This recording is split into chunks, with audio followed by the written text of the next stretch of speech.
அஸ்ஸலாமுஅலைக்கும். Hi hello friends, welcome back to my channel. இன்றைக்கி நம்ம என்ன பார்க்க போகிறோன்னா, ஹோட்டல் ஸ்டைலில் இட்லி சாம்பார் எப்படி செய்யணும்னு பார்க்க போகிறோம். இன்றைக்கி நான் இந்த உலக்கில் தான் அளந்து வைக்க போகிறேன். இதில் ஒரு உலக்கு பாசிப்பருப்பு, இதில் ஒரு உலக்கு துவரம்பருப்பு ரெண்டுமே சேர்த்து போட்டுக்கணும். அப்புறம் நல்லா கழுவி வச்ச பருப்போட அப்புறம் அதோட சின்ன வெங்காயம், பச்சை மிளகாய், தக்காளி சேர்த்துட்டு வேறு காய் இருந்தாலும் சேர்த்துக்கலாம்.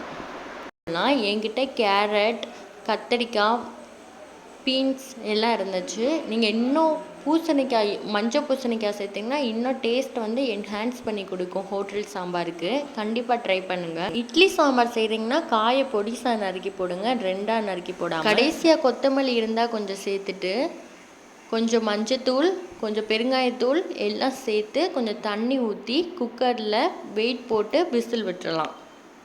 சாம்பார் எப்போ செஞ்சாலும் கண்டிப்பாக பெருங்காயத்தூள் மறக்காமல் சேர்த்துருங்க. இப்போ ஒரு விசில் அடிச்சிருச்சு. அதுக்கப்புறம் நான் ஓப்பன் பண்ணி பார்க்குறேன், நல்லா வெந்திருந்துச்சு. அது இன்னும் கொஞ்சம் மசிகிற மாதிரி கலக்கி விட்டுறலாம்.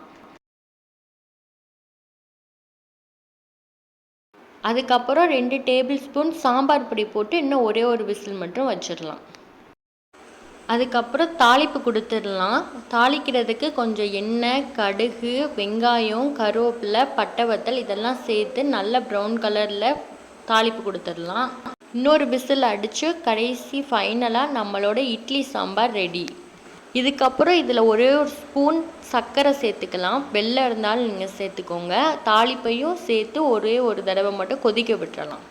ஒரு 5 நிமிட்ஸ் கழித்து அடுப்பை ஆஃப் பண்ணிவிட்டு ஃபைனலாக நம்மளோட இட்லி சாம்பார் ரெடி. வேறு பாத்திரத்துக்கு நம்ம அதை மாற்றிடலாம்.